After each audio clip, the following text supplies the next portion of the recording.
Y a las 3:12 de la tarde, aquí en Buenos Aires, recibimos desde Uruguay la comunicación de Pepe Mujica, expresidente uruguayo, líder latinoamericano, referente histórico de la izquierda de nuestro país vecino y además un referente espiritual también para mucha gente, ideológico. Gracias, Pepe, por atendernos. Alejandro Berkovich lo saluda desde Radio Con Vos. Bueno, un saludo a mis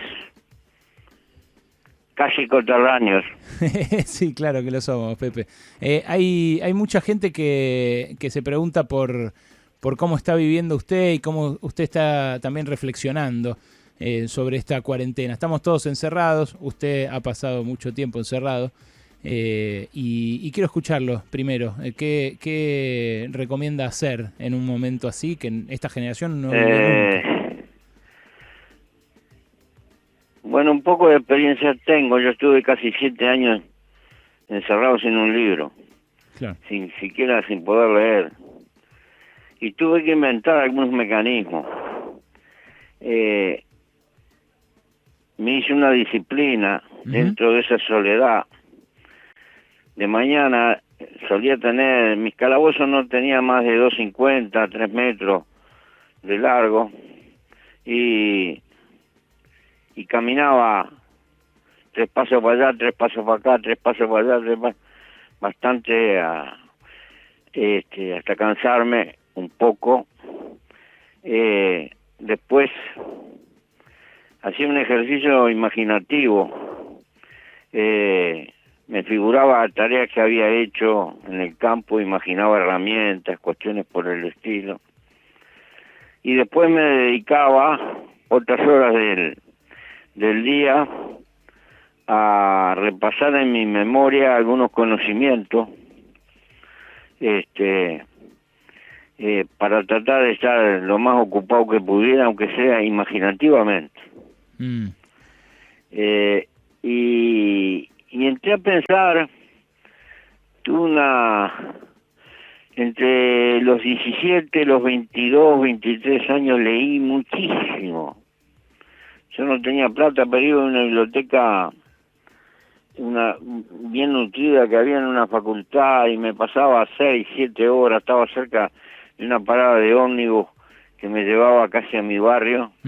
Y entonces, pasaron años, me dediqué a querer cambiar el mundo y todo lo demás, pero en los años que estuve preso, el volver sobre cosas que había leído, pero ya con 20 años más, con otra perspectiva, me hizo descubrir cosas por las que yo había pasado, pero no había pensado.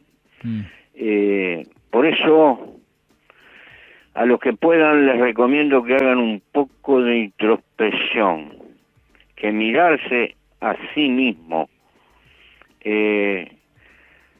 con la lontananza que dan los años, nos permite adivinar y ver cosas que no habíamos visto.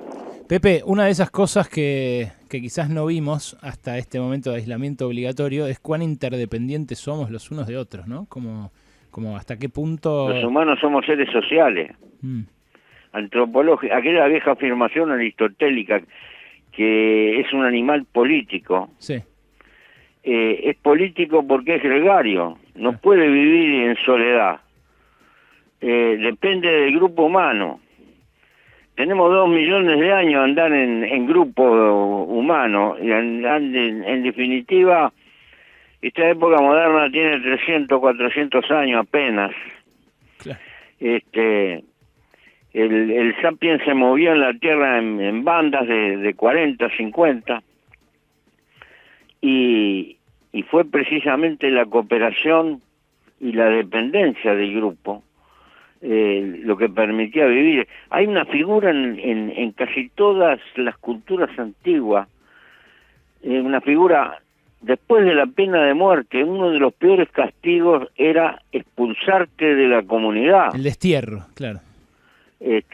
Y algo de eso, No se podía vivir sin no tener una comunidad que lo respaldara. Bueno, ¿y eso cree que ahora lo vamos a volver a poner en valor? O sea, ahora que nos aislaron obligatoriamente, que un virus nos aisló, que nos puso en esta situación inédita para toda una generación, ¿saldremos como una comunidad más comunitaria, valga la redundancia? No me atrevo a afirmar nada definitivo, pero alguna cosa vamos a aprender de esta.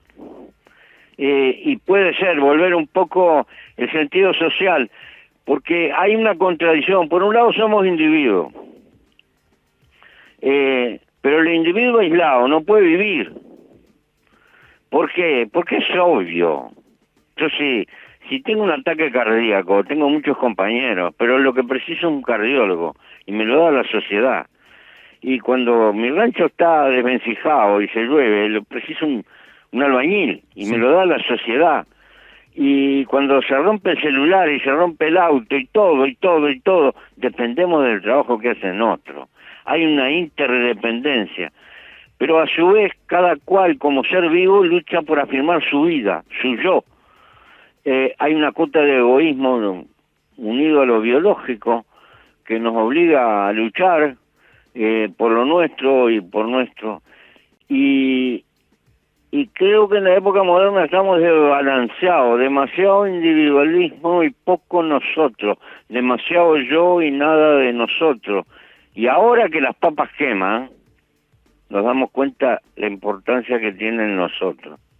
Pepe, ahí otro intelectual que es referencia para mucha gente, para mucha otra gente, no la misma que usted, me refiero a Henry Kissinger, el ex secretario de Estado de Estados Unidos, sacó una nota este fin de semana en el Wall Street Journal que dice que esta pandemia nos va a alterar para siempre, va a alterar el orden mundial para siempre, y que Estados Unidos se tiene que ocupar de combatirla, tiene que ocuparse también de prefigurar cómo va a quedar el mundo después, pero que tiene que ocuparse también de salvaguardar el orden mundial liberal, porque lo ve amenazado, ¿cómo decir?, asediado por ideas que hasta hace poco parecían ridículas. ¿Usted qué cree? ¿Cree que es así? Kissinger siempre anda con esos fantasmas en la cabeza, evidentemente, pero el orden liberal lo tiene amenazado dentro de su propio país. Por ejemplo, una empresa como Amazon está en condiciones, usando algoritmos, de detectar una señora que está encinta, pero ella no sabe, pero por la conducta de compras que tiene, Amazon ya sabe, y le empieza a hacer la croqueta para venderle cosas para el futuro bebé. Espectacular, es espectacular. Hemos llegado a un nivel que somos unos monigotes, y que no me vengan con el Estado totalitario. Estas son grandes empresas que dominan esto. Entonces,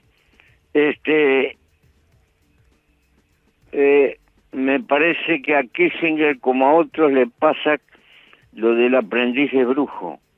Han contribuido a construir una sociedad y ahora no saben cómo pararla y cómo dominarla. ¿Cree que esto que estamos viviendo también es en parte consecuencia de esa sociedad individualista, desapegada, ajustada que construyeron en estos 40 años? Lo que pasa, en el fondo de la cuestión,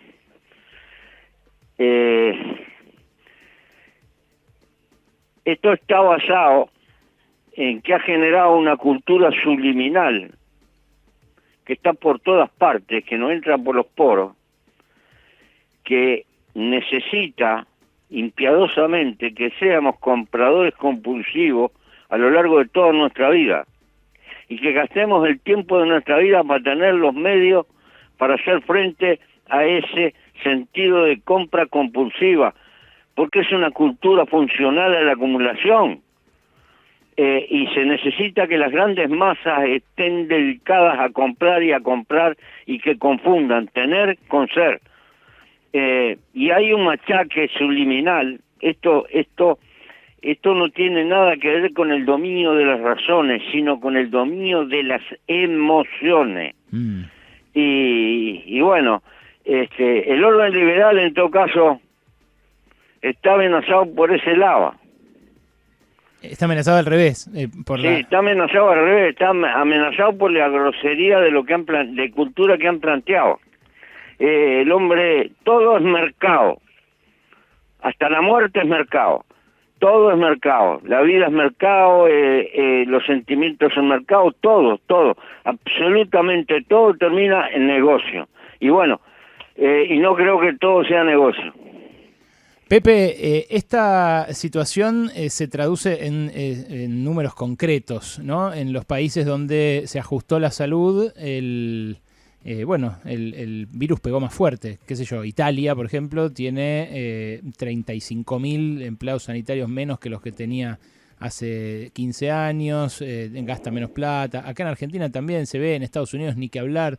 En Uruguay, ¿usted cree que el Frente Amplio dejó margen para que el virus se combata? Nosotros tenemos un servicio de salud y además está bastante bien compaginada la salud privada con la salud pública. La salud pública es relativamente fuerte no está abandonada. Se nos reprochaba en la campaña electoral que gastábamos demasiado, 9 puntos y pico del PBI. Y se nos reprochaba que gastábamos demasiado. ¿Se da cuenta? Sí, esas ideas han primado. El señor Trump, cuando llega al poder, deshace una unidad creada en el gobierno anterior con previsión de científicos dedicados a manejar epidemias. Ahora no lo tenía. Y bueno, porque parece que gastar en esas cosas es berrinche. Claro. Es despilfarro. Y no era, ¿no? Al final no era. Sí. Pepe, estamos hablando con Pepe Mujica, para el que no le reconozca la voz, es bastante fácil de reconocer, pero estamos conversando con él a propósito del coronavirus. Acá en Argentina, el gobierno anterior no tenía Ministerio de Salud, lo había degradado justamente para gastar menos, y ahora nos encontramos con que, bueno, igual la situación es holgada para algunos y no tan holgada para otros. Se da cuenta que antropológicamente la estamos errando, ¿no? Porque en toda tribu primitiva, después del cacique, lo más importante es el chamán, el brujo. Y sí. Es la manera de hacer medicina primitiva. Sí, la vida misma. Pero claro, era la cosa que le daba más importancia. Lo digo, esto choca, parece joda, pero no es tanta joda. En realidad, esa preocupación central de los fenómenos de la vida y de la salud son un componente del desarrollo de la civilización humana. Y vaya que los primitivos ensayaron yuyo y esto y lo otro y todo, hay toda una estela de conocimiento descubierto empíricamente a prueba y a horror, porque justamente fue siempre una de las preocupaciones centrales del hombre. Pero llega este capitalismo práctico y parece, ¿cómo vamos a estar en estos brujos modernos tanto? Sí, claro. Lo que me pregunto yo es si no revisaremos la idea de que la salud sea también una mercancía, ¿no? Si eso... Sí, es que es una mercancía muy importante. Las industrias médicas, el consumo de la pastillita, por favor. Le quiere preguntar acá a mi colega también, Alejandro Wall, Pepe. Bien. Pepe, un gusto, buenas tardes. De toda la preocupación que nos genera lo que sucede en el mundo con esta pandemia, ¿le preocupa en particular lo que sucede en Brasil, país vecino tanto de Argentina como de Uruguay? Sí, cómo no me va a preocupar. Primero que son vecinos, segundo son latinoamericanos, tercero un país con una histórica deuda social tremenda. En Brasil es uno de los países más ricos y más injustos que hay arriba de la tierra. Me imagino un estallido de masa, quienes van a terminar pagando el peor costo. En esto, el rol de Bolsonaro, ¿cuál cree que es? Digo, el rol del presidente que al principio dijo, esto no nos va a hacer daño porque los brasileños somos fuertes y demás. Sí, subestimó esto, se ve que una falta de conocimiento histórico, lo que han significado las grandes epidemias. En la época de Dante, en la época de Petrarca, se afirmaba de que arrancó una peste porcina y terminó en el Atlántico, y que debieron haber muerto, cada 3 personas murió una. Las epidemias han sido catástrofes en la historia de la humanidad.